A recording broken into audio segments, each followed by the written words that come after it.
Esse daqui é um desenho bem antigo, né? Ele tem talvez quase 10 anos ou talvez mais, e tem uma versão desse desenho passada limpo pela querida Iracema Colese lá, inclusive é capa do nosso grupo Gnose Mandálica, né? Aqui é o desenho original, então nós vamos usar ele para fazer uma passada rápida. Eu estou chamando aqui os 18 capítulos do Bhagavad Gita, as 18 linhas de yoga, os 12 signos zodiacais e os 7 raios, com as cores esotéricas. O Bhagavad Gita, ele é um dos livros, né, do Mahabharata, né, que é um épico, né, que é colocado em 18 livros, sendo que um dos livros é o Bhagavad Gita, significa a sublime canção. Esse número 18, ele é interessante do ponto de vista esotérico. Em primeiro lugar, do ponto de vista do tarô, o arcano número 18 é o arcano da lua, que representa o eu pessoal, o eu mortal, né, que evolui no quaternário, né, da matéria elemental, assim como a lua, né, tem as suas 4 fases, também representam as 4 sefiras inferiores da árvore da vida e da morte, do conhecimento do bem e do mal na Cabala, na tradição judaica. E na teosofia, o mestre Dvalku, né, nos livros da Alice Bailey, ele chama bastante também atenção nesse aspecto.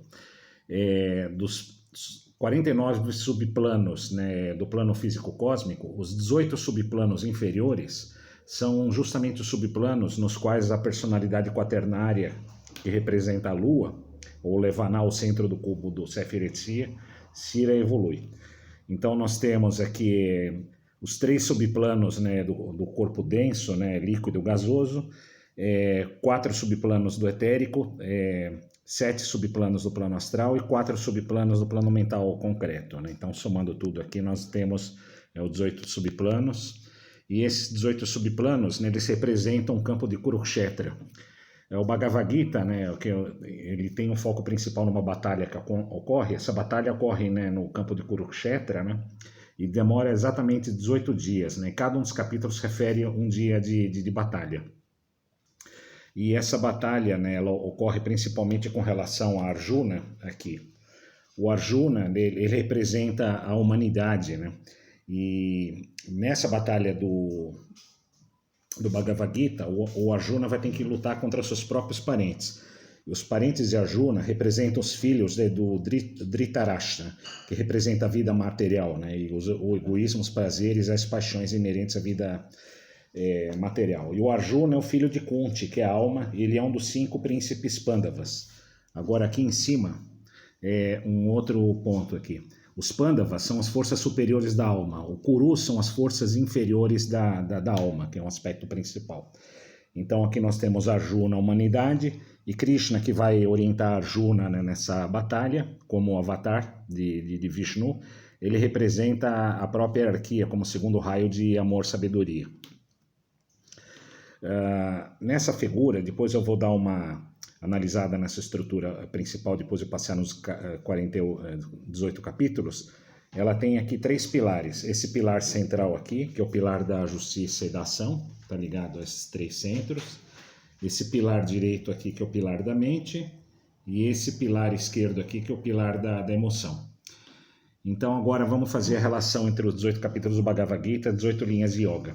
E essas informações com relação a 18 linhas de yoga, vocês pegam aquele livro do Serge Raynon de la Ferrière, Yoga, Yuga, Yogismo, para pegar mais detalhes.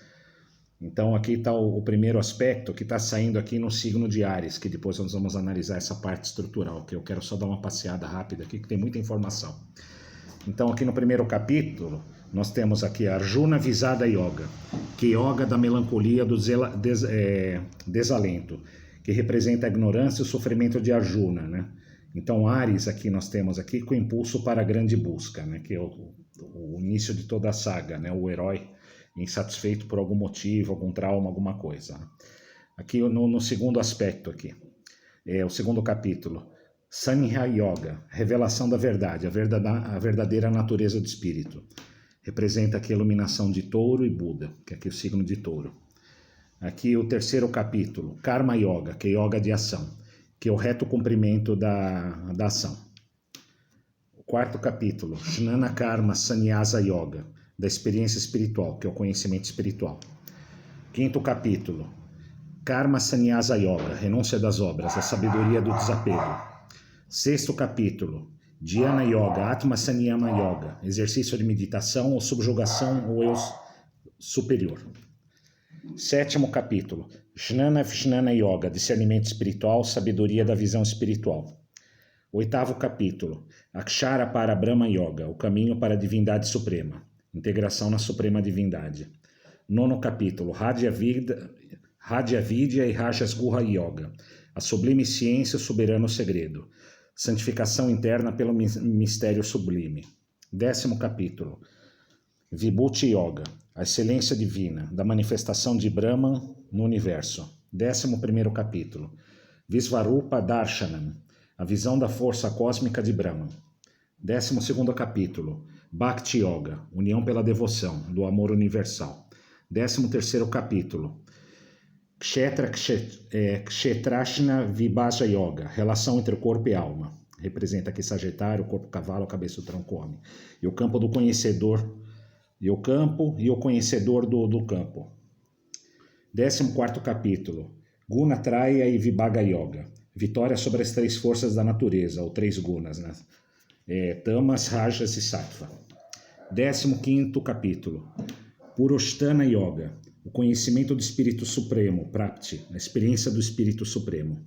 16º capítulo, Davasura Sampabushvaga Yoga, o destino dos insensatos. Daiva Sarastapaut Vibhata Yoga, discernimento entre o divino e o demoníaco. 17º capítulo, Shradratraya Trava Vibhaga Yoga, as 3 espécies de fé, os 3 motivos de agir. E 18º capítulo aqui, Sannyasa Yoga, Moksha, liberdade pela renúncia, Yoga da liberação total, sacrifício e liberação do signo de peixes.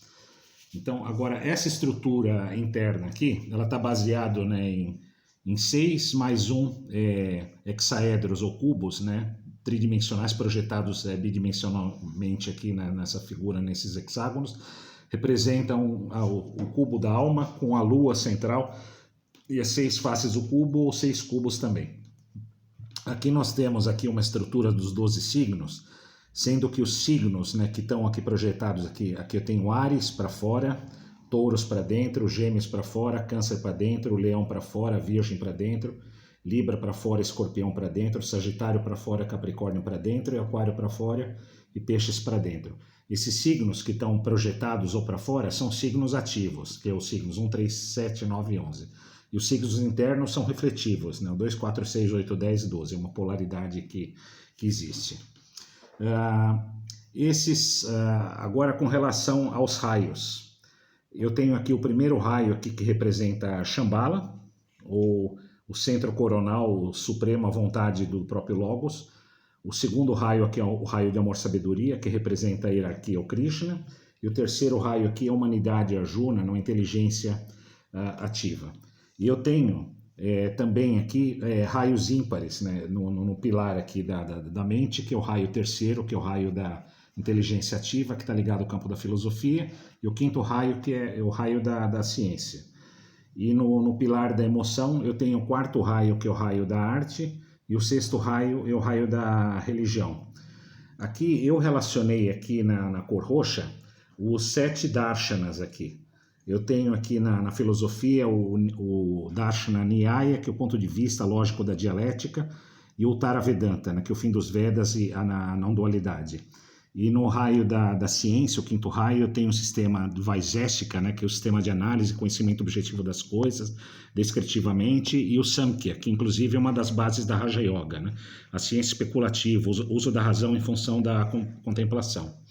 E na religião eu tenho o Darshana Purva Mimamsa, né, que é a parte ritualística, e também os Tantras, né, que são as regras, os rituais, os entrelaçamentos, e o sexto raio do idealismo abstrato e devoção.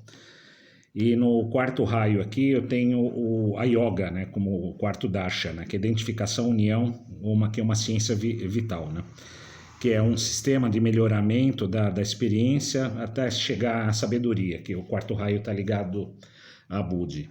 E o primeiro raio aqui, o sintético, o Gupta Vidya, que é sabedoria oculta, a vontade de poder relacionado a Shambhala.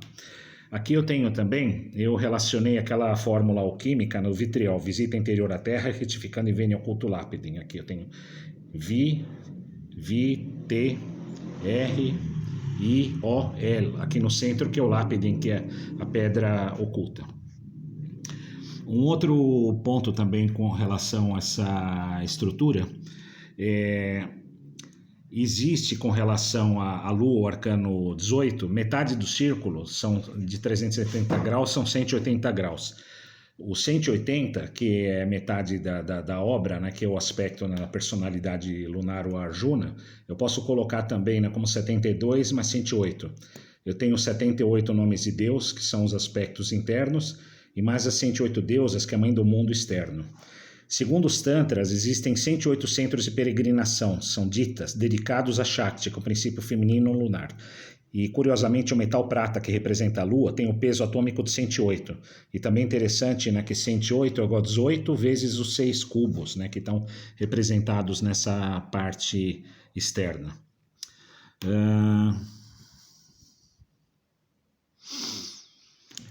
Um outro ponto com relação ao código de cores, as 3 gunas, aqui eu estou representando, esse central aqui amarelo representa a guna sattva, que eu represento o logo solar, o equilíbrio, a cor amarela, energia de Fohat, e aqui tem o símbolo do primeiro logos, que tem uma face. Esse azul aqui, o intermediário aqui, eu tenho rajas, atividade com a cor azul, representa aqui as 12 hierarquias, os 12 signos, são as 12 pétalas do cardíaco, que é a própria hierarquia. E tenho atividade e energia de prana. Eu tenho o segundo logos aqui com 2 faces. E essa parte vermelha externa aqui eu tenho tamas, que é a humanidade agindo no mundo como inteligência ativa, encarnação do verbo, e representa também a inércia como uma base para a atividade, energia da Kundalini, cor vermelha, e a roda da vida, a roda das encarnações e a roda das experiências. E com a síntese aqui desses 3 pilares, aqui, que é com Shambhala, a hierarquia e a humanidade como encarnação do verbo. Deixa eu ver se tem alguma coisa que vale ainda a pena para falar. Esse número 108 também, ele é o módulo, né, do ângulo interno, né, do pentagrama, né, que o pentagrama é justamente aqui o microcosmos, né, com uma estrela de 5 pontas com 108 graus. E aqui eu tenho a fórmula no Yod, Re, Vav Re com Shin, né? Yoshva, né? Então também eu tenho a fórmula esotérica Yoshva ou Joshva e o Ki-Ro também, né? Que eu tenho o Ki, né? Do elemental com Ro, como encarnação do Logos Trino nessa estrutura quaternária. E no Sefer Yetzira também, né? Como essa síntese toda, né? Nós temos a evolução da alma, né? Que está no centro do cubo, com as 6 faces, aí, as 6 direções no espaço, onde ocorre essa batalha, né, do Bhagavad Gita, que leva às iniciações maiores, né, com a encarnação do Logos, né, e a salvação de Arjuna com orientação de Krishna, a salvação da humanidade com orientação, né, da hierarquia e cumprindo o propósito de Shambhala. Eu acho que está de bom tamanho.